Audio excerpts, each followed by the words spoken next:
Le Talk Orange Le Figaro, question Judith Vintraube, réponse Gérard Larcher. Gérard Larcher, bonjour. Bonjour. Bienvenue au Talk. Je vais vous poser 4 questions auxquelles j'apprécierais que vous répondiez par oui ou par non.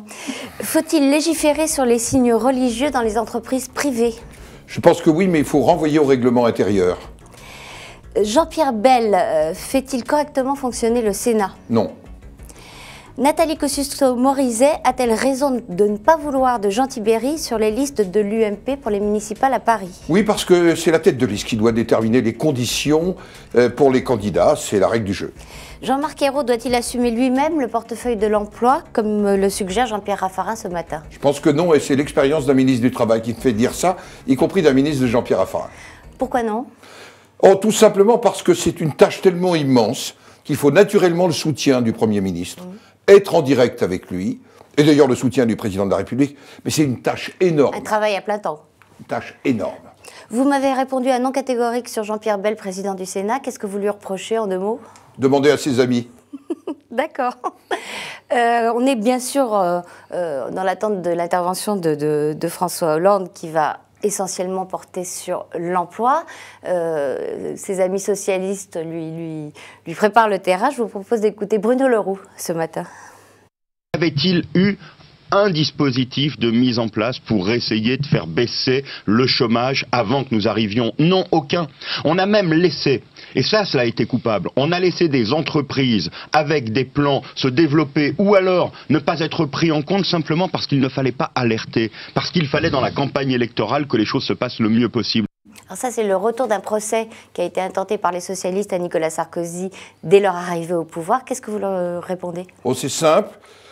Avec la crise, croissance du chômage sous le quinquennat de Nicolas Sarkozy, moyenne 9 000 par mois, 26 000 par mois depuis l'arrivée de François Hollande. Regardez, j'allais dire, est-ce qu'on peut renvoyer?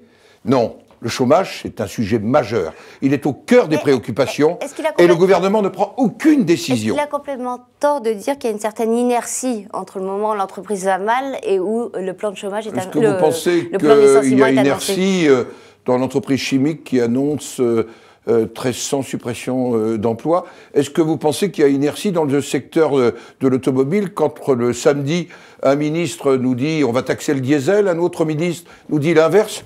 Est-ce que ça n'est pas une politique contre, j'allais dire, l'activité économique, contre l'industrie, contre la compétitivité qui est conduite par ce gouvernement? François Hollande a redit hier qu'il gardait la volonté d'inverser la courbe du chômage d'ici fin 2013. Il a changé un peu de vocabulaire. D'ailleurs, il parle de volonté, il ne parle plus d'engagement. Est-ce que c'est tenable? Moi, je crois que, j'allais dire, tout homme politique a la volonté de lutter contre ce cancer que représente le chômage. Vous savez, quand près de 5 millions de nos compatriotes sont sans emploi, eh bien, c'est un vrai cancer, c'est une vraie angoisse pour notre société. En même temps, il n'en prend aucun des moyens. Les moyens, c'est la compétitivité des entreprises. Qu'est-ce qu'on fait? On renvoie l'année prochaine à un crédit d'impôt. Les moyens, c'est la formation. Les moyens, c'est la consommation. Et on a fiscalisé, on a surfiscalisé les classes moyennes, qui sont les acteurs de la consommation. On a fiscalisé les entreprises, elles n'investissent plus. La formation, il a quand même dit qu'il en faisait une de ses priorités. Oui, et moi j'en suis heureux parce que j'avais rendu à Nicolas Sarkozy un rapport quelques semaines avant l'élection présidentielle où je disais que un des éléments majeurs de la compétitivité, c'était la formation initiale et la formation tout au long de la vie, et notamment de donner une priorité de formation, notamment à ceux qui sont au chômage, car aujourd'hui, moins de 20% des demandeurs d'emploi sont les bénéficiaires de la formation. Mais en fait, vous attendez qu'il change de politique? Il faut une autre politique pour ce pays, et d'ailleurs une partie du rapport gallois le soulignait, une politique de compétitivité des entreprises, une politique de formation où on sort de principes, j'allais dire, idéologiques, et je le vois, y compris dans la bouche des députés en train d'examiner l'accord national interprofessionnel, j'allais dire, on est revenu à des poncifs idéologiques, alors que c'est un accord qui doit être gagnant-gagnant. Gagnant pour l'entreprise et sa compétitivité, gagnant pour les salariés. Cet accord, il a été négocié par les syndicats. Est-ce que s'il sort de la discussion parlementaire sans changement notable, vous le votez? J'ai dit le premier jour que je le voterai, à la condition qu'il ne soit pas dénaturé. Si c'était un texte qui paradoxalement était dénaturé, je vais prendre un exemple, à l'issue des travaux de la commission, comité d'hygiène et de sécurité. une entreprise, la Société Générale.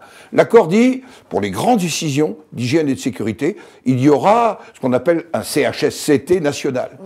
On sort avec un texte du ministère du Travail où déjà on nous promet 150 membres pour prendre une décision, parce qu'il y a 150 CHSCT, et on sort du travail de commission, il y aura 300 membres. Il faut qu'il loue sans doute le Grand Rex pour réunir, mais vous voyez qu'il y a ces lourdeurs qui sont les lourdeurs qui aujourd'hui ne permettent pas à notre pays de décoller sans apporter aux salariés de vraies garanties.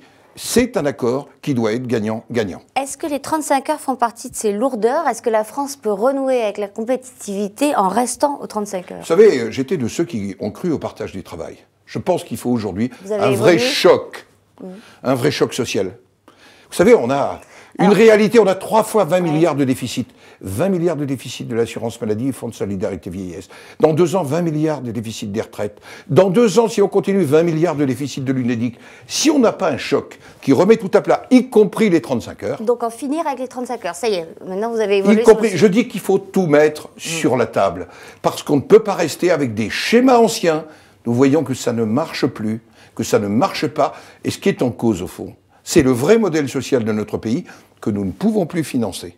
Mais est-ce qu'on peut imaginer une solution telle que Jean-François Copé, sur une idée d'Hervé Novelli d'ailleurs, l'avait proposée, c'est-à-dire remettre donner le choix aux partenaires sociaux de négocier? C'est typiquement un sujet d'agenda social. La loi de janvier Donc 2007, oui, pour lequel, oui. c'est un sujet d'agenda social. Donc on fait sauter la durée légale? Il y a plusieurs approches. Où on déplace la durée légale, où on imagine un système où là aussi le salarié, comme l'entreprise, doivent être gagnants. Il ne s'agit pas de faire une opération perdant-perdant. Les opérations perdant-perdant, c'est les opérations italiennes, espagnoles. N'en soyons pas réduits à être dans la situation de ces 2 pays. En termes d'économie, strictement, est-ce que vous avez 2 priorités à énoncer?